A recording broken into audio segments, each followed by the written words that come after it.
দর্শক স্বাগত সমকাল লাইভে যুক্ত আছে আমি সাইমন মুবিন পল্লব। আজ পর্দা উঠছে আন্তর্জাতিক বইমেলা 2025 আর কিছুক্ষণের মধ্যেই কিন্তু প্রধান উপদেষ্টা ডক্টর মোহাম্মদ ইউনূস তিনি আনুষ্ঠানিকভাবে উদ্বোধন ঘোষণা করবেন। তার মাত্র কয়েক ঘন্টা আগেই আমরা আসলে লাইভে যুক্ত হয়েছি বইমেলার সার্বিক পরিস্থিতি জানাতে। আমরা সামনে দেখতেই পাচ্ছেন আসলে প্রকাশনী সংস্থাগুলো তারা যে স্টল বরাদ্দ সেই স্টলের সাজসজ্জার কাজ কিন্তু গত কয়েকদিন ধরেই করছিলেন।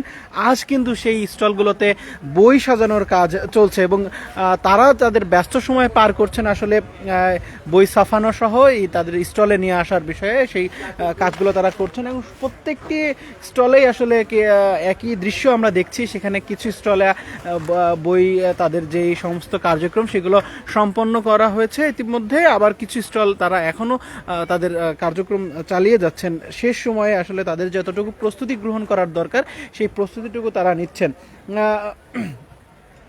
মেলার আয়োজক প্রতিষ্ঠান বাংলা একাডেমির থেকে প্রকাশকদেরকে দ্রুত কাজ শেষ করার তাগাদা দেওয়া হলেও এখনও দেখা যাচ্ছে কিছু স্টল এবং কিছু প্যাভিলিয়নে তারা এখনও আনুষ্ঠানিকভাবে কাজ শেষ হয়নি, এখনও কাজ চলছে। বেশিরভাগ স্টলেই এখনও কাজ চলছে বলে আমরা দেখেছি পুরো মেলার মাঠ জুড়ে। এছাড়াও যে প্রস্তুতি আসলে যেভাবে নেওয়ার দরকার ছিল কিছুটা ঘাটতি লক্ষ্য করা গেছে। এখন পর্যন্ত আসলে বইমেলার যে পরিবেশ সেটি আসলে এখনও তৈরি হয়নি বলেই মনে হচ্ছে। এখানকার যারা প্রকাশক সহ অন্যান্যরা আছেন তারা বলছেন যে গত প্রতিবারের মতো এবছর একটু সবকিছু যেন একটু দেরিতে শুরু হচ্ছে বলে আমরা জানতে পেরেছি। এছাড়া মেলার মাঠে স্টল গোছানোর কাজ সব মিলিয়ে একদম দম ফেলার সুযোগ পাচ্ছেন না আসলে এই কারিগর সহ মেলার মাঠের প্রকাশনা সংস্থার কর্মীরা।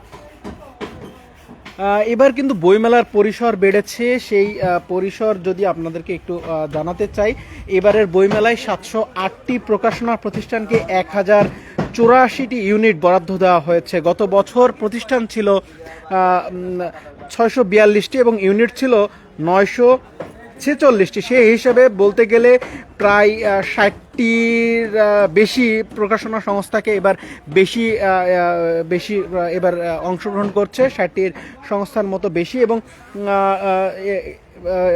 প্যাভিলিয়ন সংখ্যা এবার 37টি, যার মধ্যে বাংলা একাডেমি প্রাঙ্গণে রয়েছে একটি এবং সোহরাওয়ার্দী উদ্যানে 36টি। গত বছর প্যাভিলিয়ন সংখ্যা ছিল 37টি। প্যাভিলিয়ন সংখ্যা কিন্তু এই বছর কমেছে।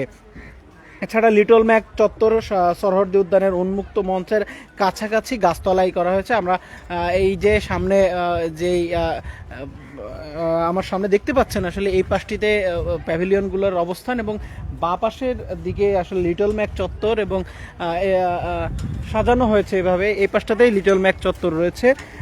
এছাড়া শিশু চত্বরে 74টি প্রতিষ্ঠানকে 120টি ইউনিট বরাদ্দ দেওয়া হয়েছে। গত বছর শিশু চত্বরে 68টি প্রতিষ্ঠানকে 109 ইউনিট বরাদ্দ দেওয়া হয়েছিল, সেখানেও এবার দেখা যাচ্ছে যে বাড়ানো হয়েছে। এবার বইমেলার সূচি সম্পর্কে যদি একটু আপনাদেরকে জানাতে চাই, এবছর প্রতিদিন বিকাল 4টায় বইমেলার মূল মঞ্চে সেমিনার ও সন্ধ্যায় থাকবে সাংস্কৃতিক অনুষ্ঠান। 18 ফেব্রুয়ারি ও 8 ফেব্রুয়ারি এবং 15 ফেব্রুয়ারি ছাড়া প্রতি শুক্রবার ও শনিবার মেলায় সকাল 11টা থেকে বেলা 1টা পর্যন্ত থাকবে শিশু প্রহর এবং 1 ফেব্রুয়ারি থেকে 28 ফেব্রুয়ারি পর্যন্ত ছুটির দিন ছাড়া প্রতিদিন বিকাল 3টা থেকে রাত 9টা পর্যন্ত খোলা থাকবে মেলা প্রাঙ্গণ। রাত 8:30টার পর নতুন করে আর কাউকে মেলার প্রাঙ্গণে ঢুকতে বা প্রবেশ করতে দেওয়া হবে না। ছুটির দিন বইমেলা চলবে 11টা থেকে রাত 9টা পর্যন্ত। 21শে ফেব্রুয়ারি শহীদ দিবস এবং আন্তর্জাতিক মাতৃভাষা দিবসে মেলা শুরু হবে সকাল 8টা থেকে এবং শেষ হবে রাত 9টায়। এবার একটু আসলে আপনাদেরকে জানাতে চাই মেলার কোথায় কি থাকছে সেই সম্পর্কে। বাংলা একাডেমি বলছে এবার সামান্য কিছু পরিবর্তন ছাড়া বইমেলার বিন্যাস গতবারের মতোই রাখা হয়েছে। বিশেষ করে মেট্রো রেল স্টেশনের অবস্থানগত কারণে মেলার বের হওয়ার পথ এবার একটু সরিয়ে মন্দিরের গেটের কাছাকাছি নেওয়া হয়েছে। টিএসসির দোয়েল চত্বর, এমআরটি বেসিং প্ল্যান্ট এবং ইঞ্জিনিয়ারিং ইনস্টিটিউট অংশে মোট 4টি প্রবেশদ্বার এবং বের হওয়ার পথ তৈরি করা হয়েছে। খাবারের স্টল ইঞ্জিনিয়ারিং ইনস্টিটিউটের সীমানা ঘেঁষে রাখা হয়েছে। নামাজের স্থান, ওয়াশরুম সহ সবকিছুই কিন্তু ইঞ্জিনিয়ারিং ইনস্টিটিউটের দিকে করা হয়েছে। এছাড়া শিশু চত্বর মন্দির গেটের ডান দিকে বড় পরিসরে রাখা হয়েছে, যাতে শিশুরা অবাধে চলাফেরা করতে পারে।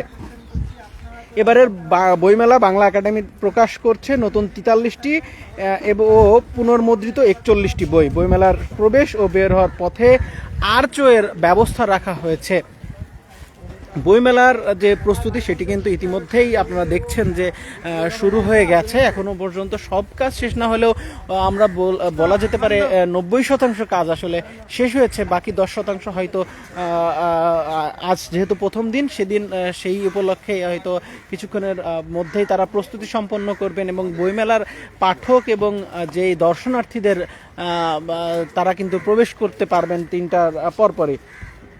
এছাড়া বইমেলায় কিন্তু জুলাই চত্বর নামে একটি স্থান দেওয়া হয়েছে। ভাষা স্মৃতিকে ধারণ করে শুরু হওয়া মেলায় ভাষা ও শহীদ ও ভাষা সংগ্রামী, মুক্তিযুদ্ধ, গণতান্ত্রিক আন্দোলন ও জুলাই আন্দোলনের হতাহতদের প্রতি শ্রদ্ধা জানাতেই এই কাজটি করা হয়েছে।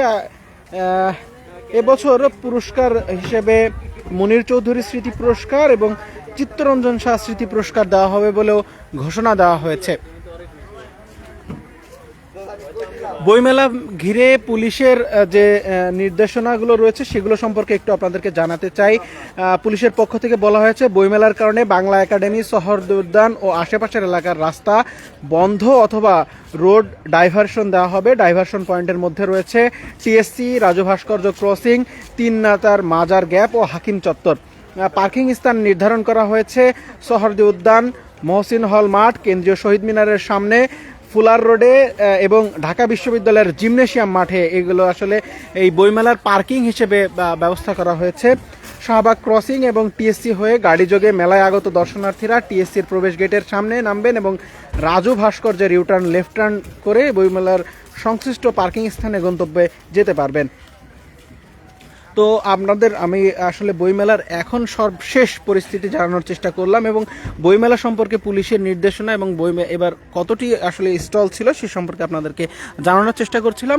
কিছুক্ষণের মধ্যেই ডক্টর মোহাম্মদ ইউনূস, অন্তর্বর্তী সরকার প্রধান উপদেষ্টা, তিনি কিন্তু আনুষ্ঠানিকভাবে উদ্বোধন ঘোষণা করবেন। এরপরই আসলে বইমেলার প্রবেশ উন্মুক্ত হবে সকলের জন্য। তো এই ছিল বইমেলার সবশেষ তথ্য। পরবর্তী যে কোনো আপডেট পেলে সাথে সাথে যুক্ত হবো আপনাদের সাথে। সে পর্যন্ত সমকালের সাথেই থাকুন।